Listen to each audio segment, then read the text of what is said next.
anirodhamanutpadamanuच्छedamashashvatam anekarthamananatthamanagamam yah pratitya samutpadam prapanchopashamam shivam deshayamasa sambuddhastam vande vadatam varam nasvato napi parato nadvabhyam napyahetutah utpadna jatu vidyante bhava kvachana kechana.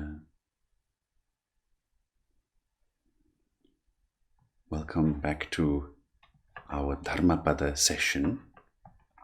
We are now already in the third chapter, called the Chitta Varga in Sanskrit, the section or the series about the mind. As you know, the Buddha's teaching is primarily about gaining control of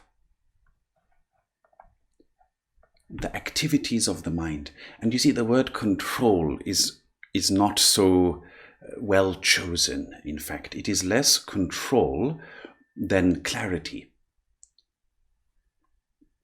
When we are constantly engaging in what the Buddha calls mindfulness or attentiveness, total attentiveness, again and again, total attentiveness, then a clarity comes out from within our own mind that leads to well-being, less attachments, less neurotic processes, less dejection, less suffering.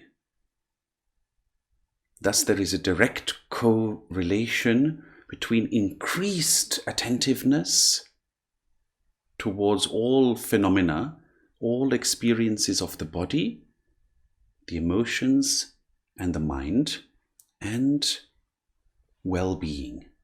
And this, of course, has to be practiced. So the teaching of the Dharmapada is again and again about how to engage in this. I'll start with the first verse. Pandanam chapalam chittam durakam dunnivariyam ujum karoti medhavi usukaro vatejanam. Like an arrow maker straightens out an arrow, one who is intelligent straightens out the mind, which otherwise is trembling, wavering, difficult to guard, hard to restrain. Like an arrow maker straightens out an arrow, one who is intelligent straightens out the mind, which otherwise is trembling, wavering, difficult to guard, hard to restrain.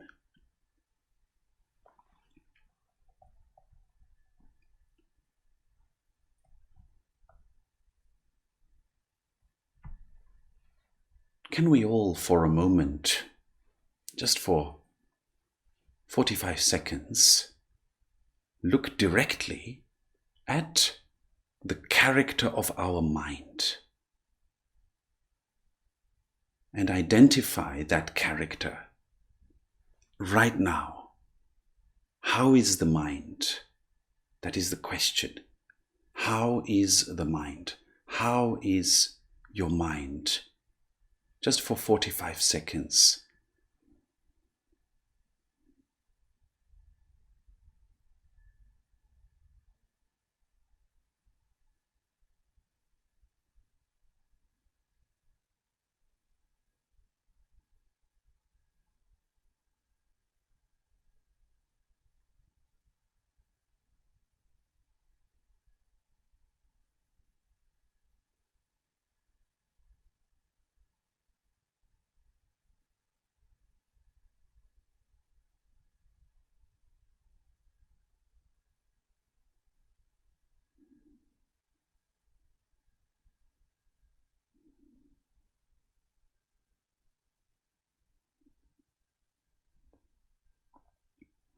I assume some of you have identified it as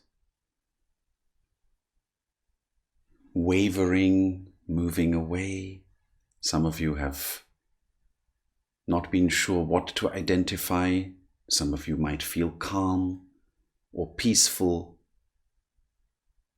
And now for another 45 seconds, give rise to a heightened concentration by taking love or maitri in your heart and concentrating upon that. So narrowing down the mind like an arrow upon the object of maitri. Very heightened concentration.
Did you see the slight shift in the quality of your mind when you applied concentration to it? A mind that is just left to itself to follow the usual tracks of what it happens to do is wavering, trembling, difficult to guard, gets into trouble in other words, whereas a mind that is consciously engaged with can be brought into a certain shape and direction. This is what the Master is saying here, to straighten out the arrow.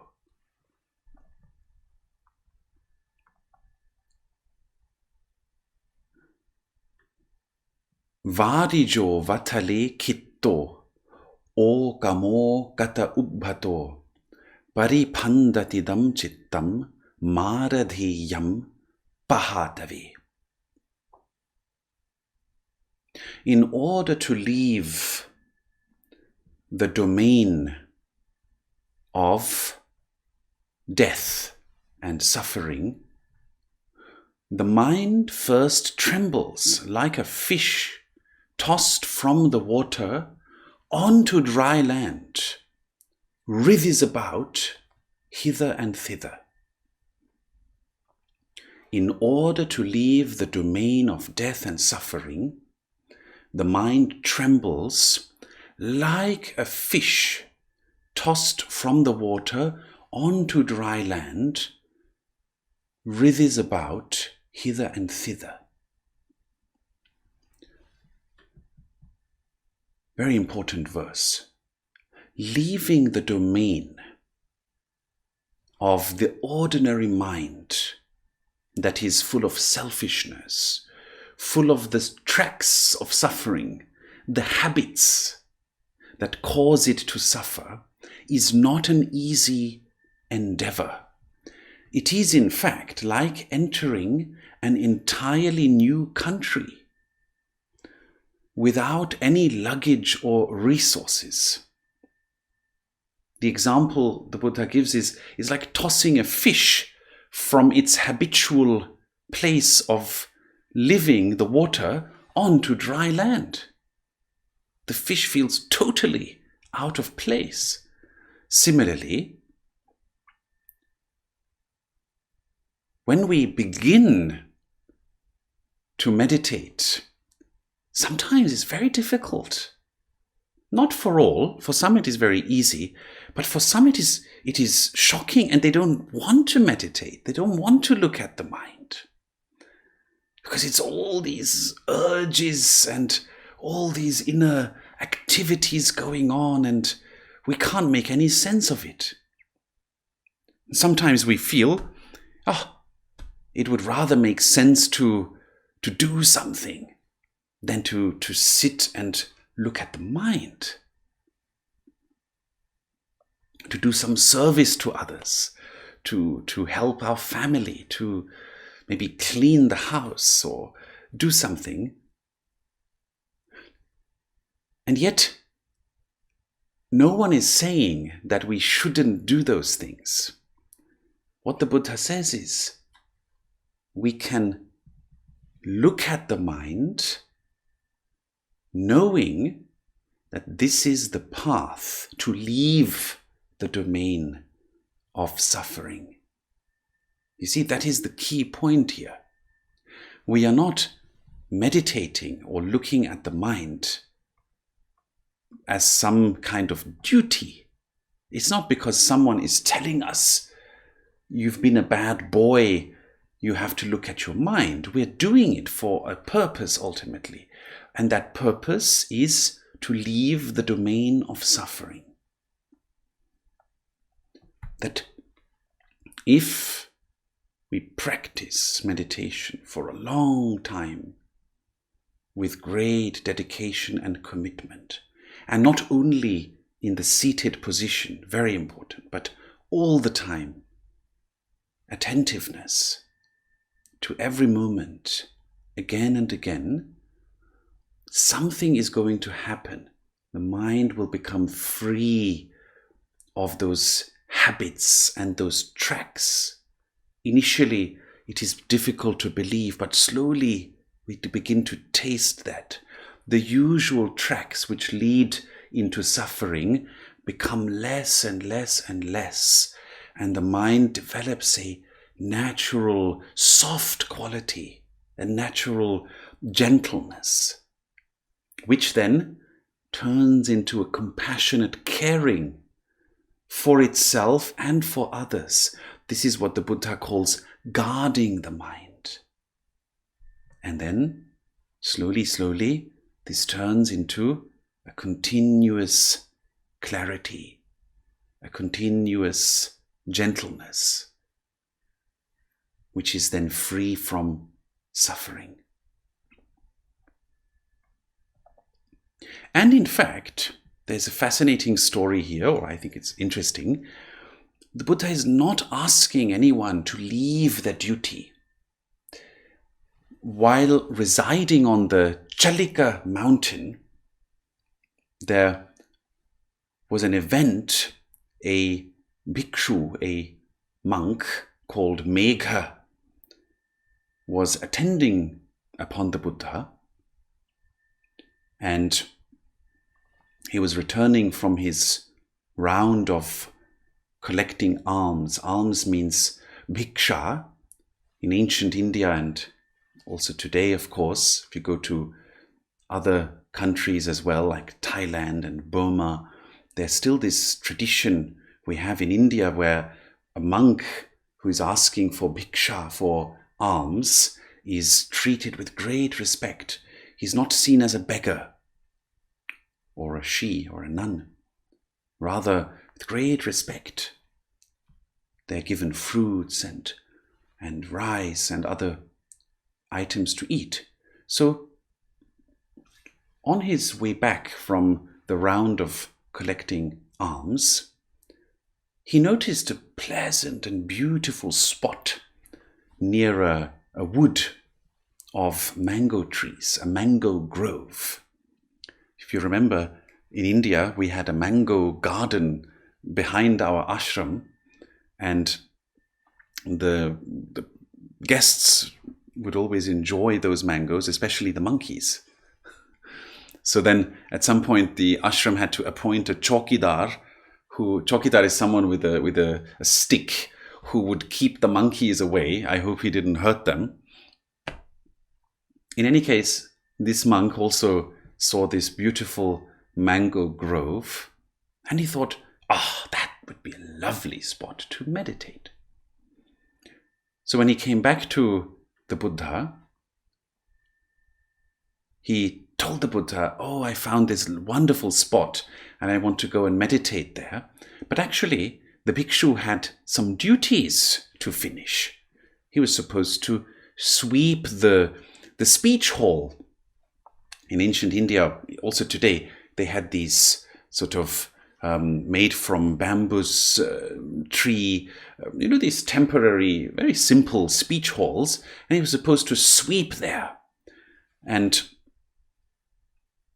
having seen that lovely spot, he wanted to drop his duties and just go and meditate.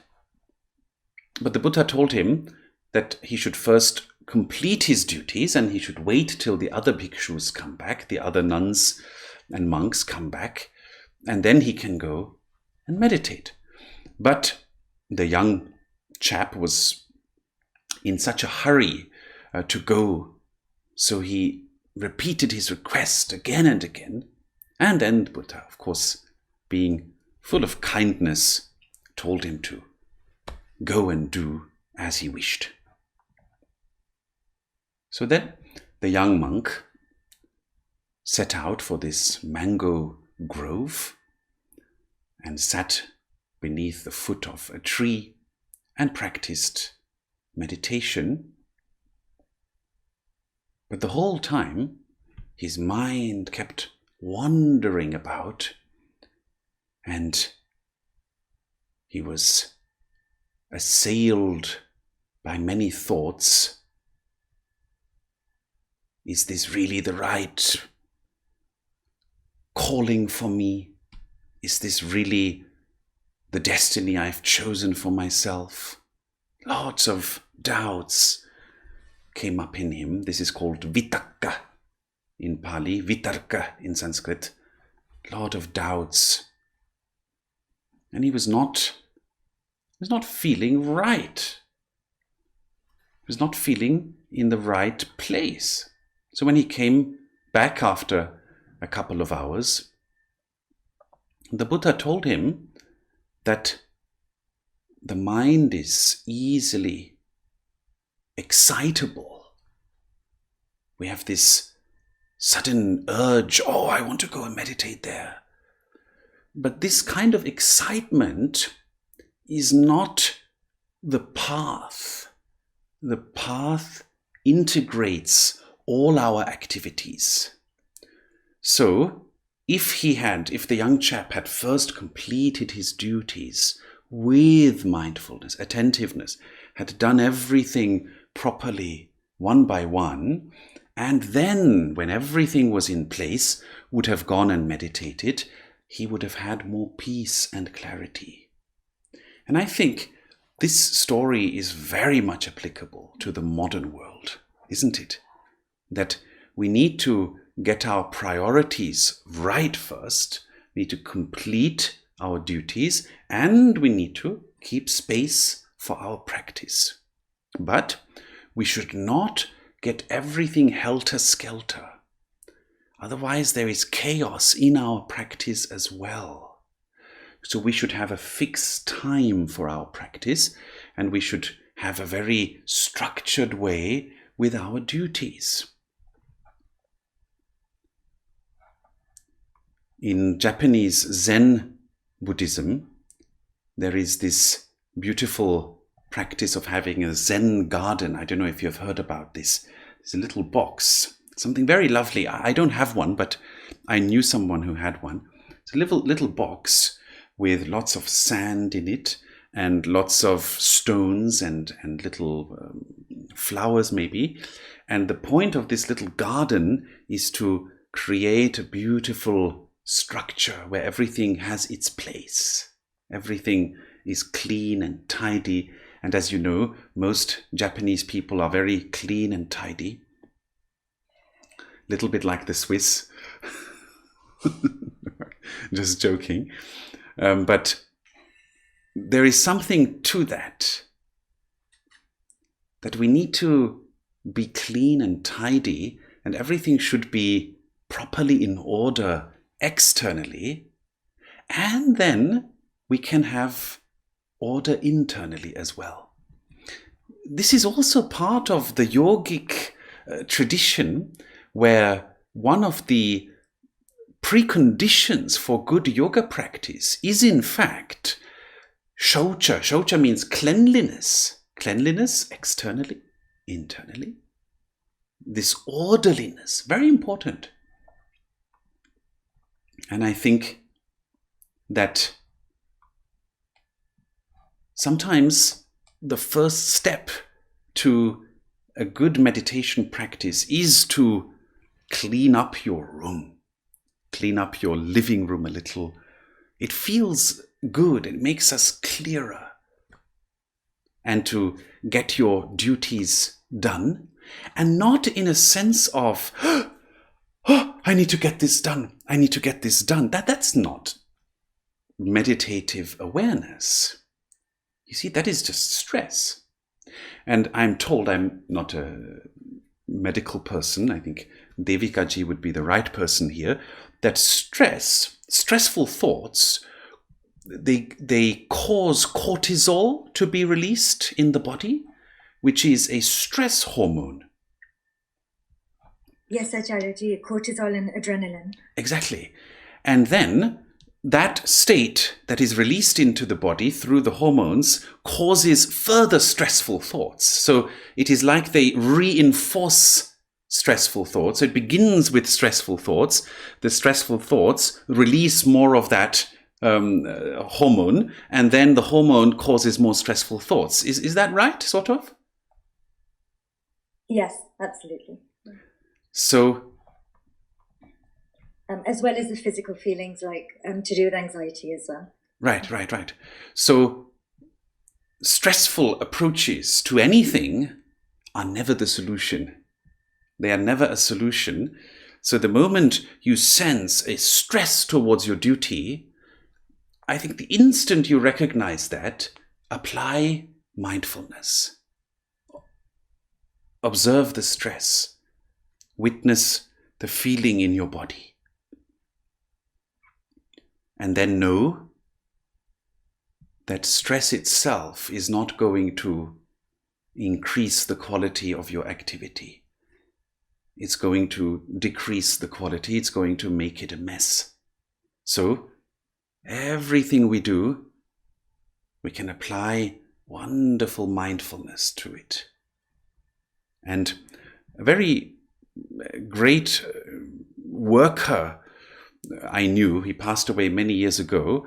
He was a very, very efficient man. He had a lot of people who worked for him, and very efficient personality. And he said famously that stress very often means you are not doing one thing at a time.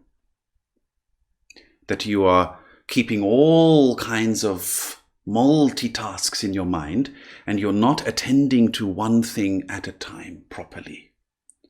So I think that's a very useful instruction, that you will get things done in a mindful way if you do them one at a time. So now the next verse.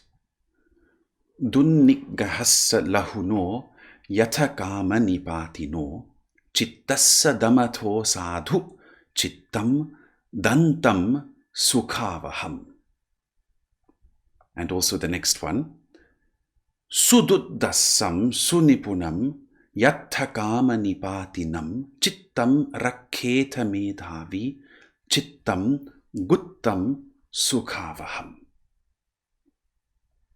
It is good to tame the mind, which is so difficult to control, quickly jumping at whatever it desires. A tamed mind is a carrier of bliss. it is good to tame the mind, which is so difficult to control, quickly jumping at whatever it desires. A tamed mind is a carrier of bliss. The mind is exceedingly hard to understand, extremely delicate, jumping at whatever it desires. An intelligent person should properly guard the mind. A well-guarded mind is a carrier of bliss.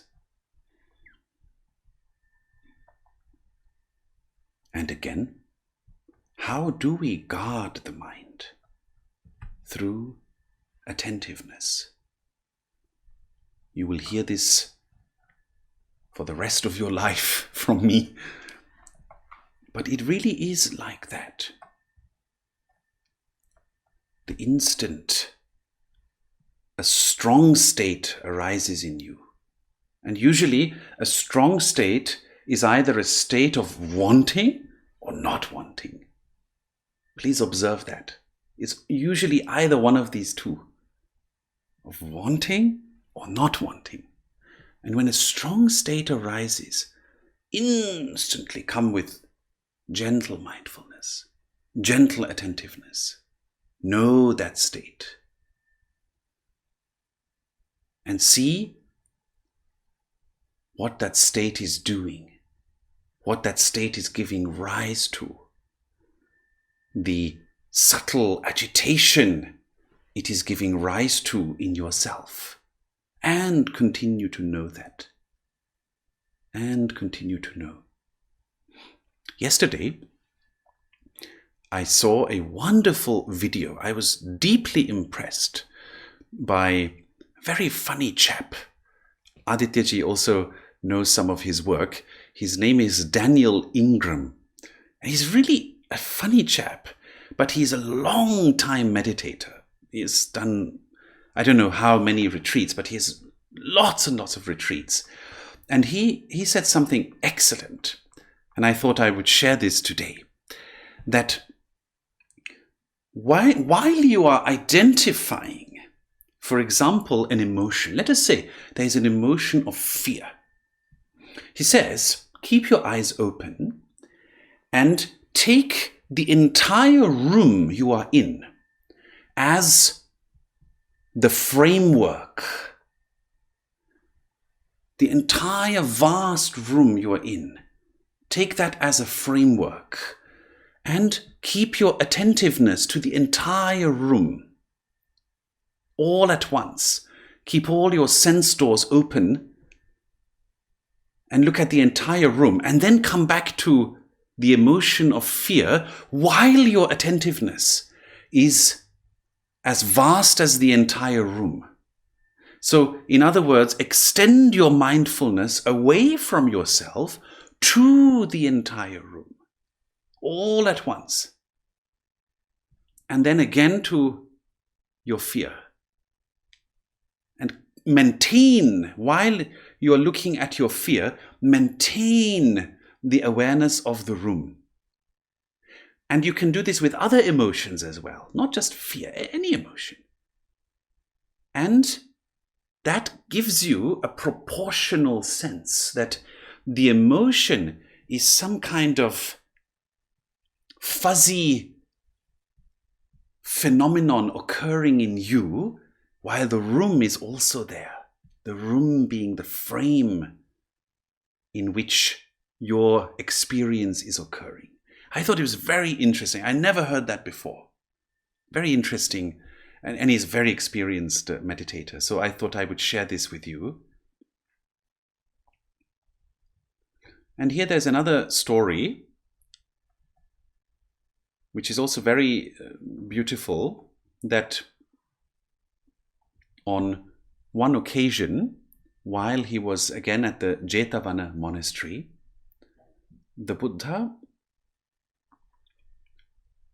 and 60 bhikshus, so monks and nuns, went to a village called Mattika at the foot of a mountain And there was a lady. She was the mother of the village chief, and therefore they called her Matika Mata. It's the mother of the village. And she offered them a big feast and told them that they can always stay at the village if needed. So the bhikshus liked her food and returned to that village a couple of times. And on one occasion, she requested them to teach her the practice of meditation.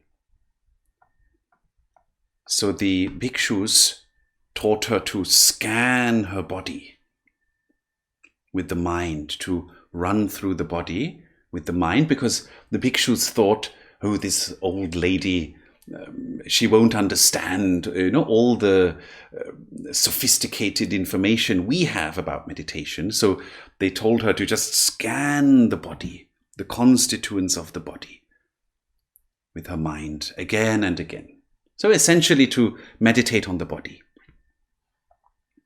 And as she was doing so, she naturally was able to observe how the experience of the body is always in a state of flux.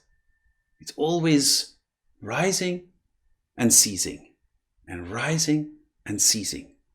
So something arises, something ceases. Something arises, something ceases. And because she paid such attention to this, the insight into impermanence arose in her. Now, this is something very important in the Buddha's teachings, the insight into impermanence. Anityata or anicca in Pali, that there is a deep, deep fundamental acceptance. This is this insight. A deep, deep, deep fundamental acceptance that all experience we are undergoing is impermanent. And rather than feeling unhappy about this, because you see, there are these two doors. Impermanence has two doors in a way. It can lead to unhappiness. Oh, everything's impermanent, right? So this dejection, where we feel that, like yesterday, Amma had two children, because it was the last day of school. He had two of his fellow boys. They came and played, and there was a huge activity going on, and Amma had these two large balloons, and somehow they were filled with these Christmas glitter, and then I already, I am very clairvoyant, I'm just joking, I already knew 20 minutes in advance, oh dear, there are some tears coming, because they were playing so intensely. And then, of course, as expected, my clairvoyance paid off, and then one of these balloons somehow hit a sharp object somewhere, and right, it dissolved. So, and then the glitter was all over the place. So you can imagine. So that's impermanence. And of course, Amma started crying, which is natural for a child, even though I tried to explain to him that he has a second balloon exactly like that. Right? But still, there's this natural attachment to objects. But once we grow up, it is so important that we see the beauty in impermanence. That is the insight. And this is gained through repeated meditation and attentiveness. This is the first of three key insights, in fact. These are called the Three Laksana. Three key insights. The first is impermanence. And witnessing impermanence again and again and again and again really gives rise to a state of joy. There's something mysterious about that. It is like you are suddenly in a river of life, rather than walking life toughly.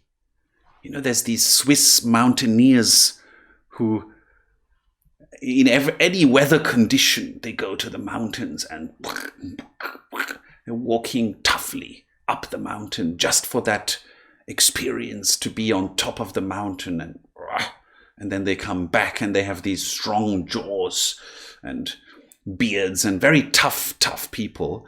But that's sort of the tough way of going through life, with clenched thoughts like this.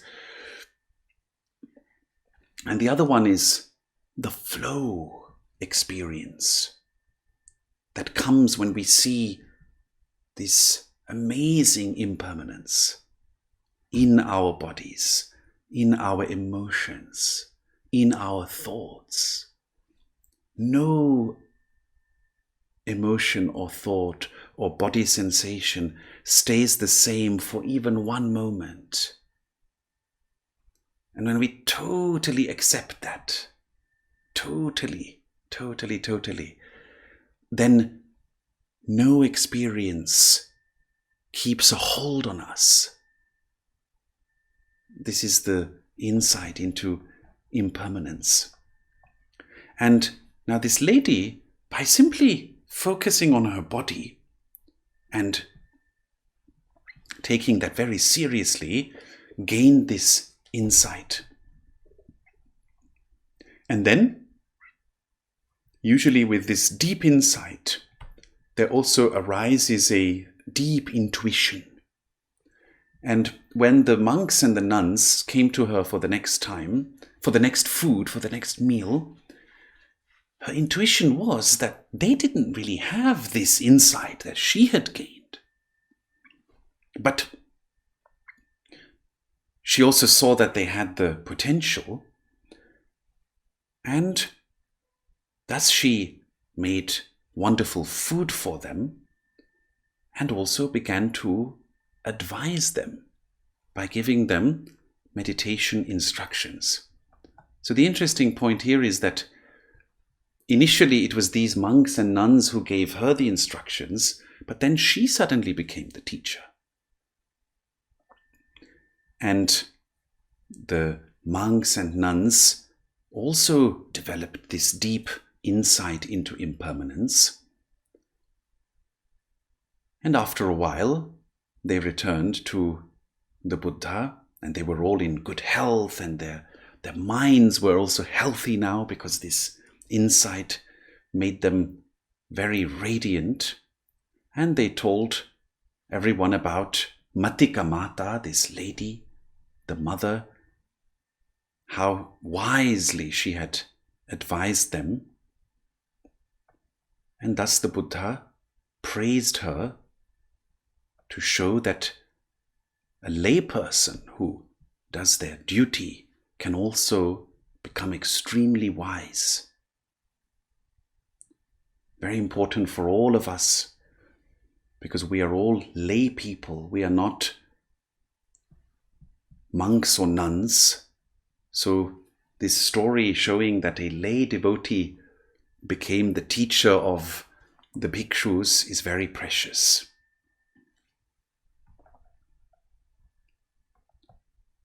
So I think we will finish here. I hope that the teaching of impermanence, that you can take this to heart more and more. It is so precious. If you pay attention to how everything occurs in flow, your body sensations, like Matika Mata, essentially they instructed her just to observe the body. If you do that again and again, something wonderful occurs. It doesn't mean you will be instantly enlightened, but something deeply wonderful occurs when you, again and again, pay the closest attention to impermanence and how everything is in flow. Body sensations, emotions, coming and going, thoughts, mental states coming and going. The next plan arises in you. You act upon it. At some point, it is gone. The whole of our experience is one river of coming and going, in flow and in flux. It is wonderful.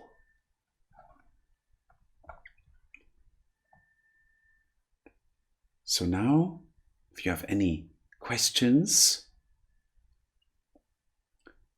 Devikaji says that, like perhaps it was explained on Tuesday, that we are just finite manifestations of infinity. That, of course, was in a slightly different context.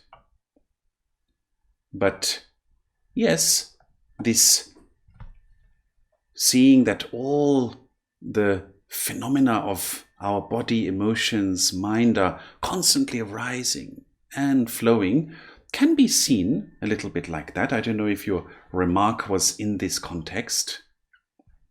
Sorry, now I see. Trisharji said, can we extend that awareness to outside the room? Yes, exactly. So you see now in the scriptures, it says to extend one's awareness to space, ultimately, as vast as space, to infinity. But initially I think we need to start with that which is visible. Start with the form, something that is visible, and then slowly you can expand.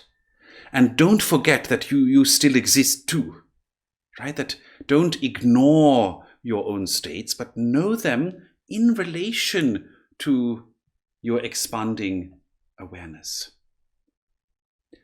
Then someone says, it is like waves you always mention and clouds, and then a clear sky. Yes, exactly. It is like that, but it's very important not to just understand this through the example. You see, to just merely say that our thoughts or emotions are like waves, that itself is a useful analogy, but we shouldn't stay with that. We should see it ourselves by directing the mind inwards to itself. And when we see it, it is something so beautiful. It is something so amazing. And then the analogy makes a lot of sense. So my suggestion would be, don't stick just with the example. See it yourself. It's very precious. Any other question?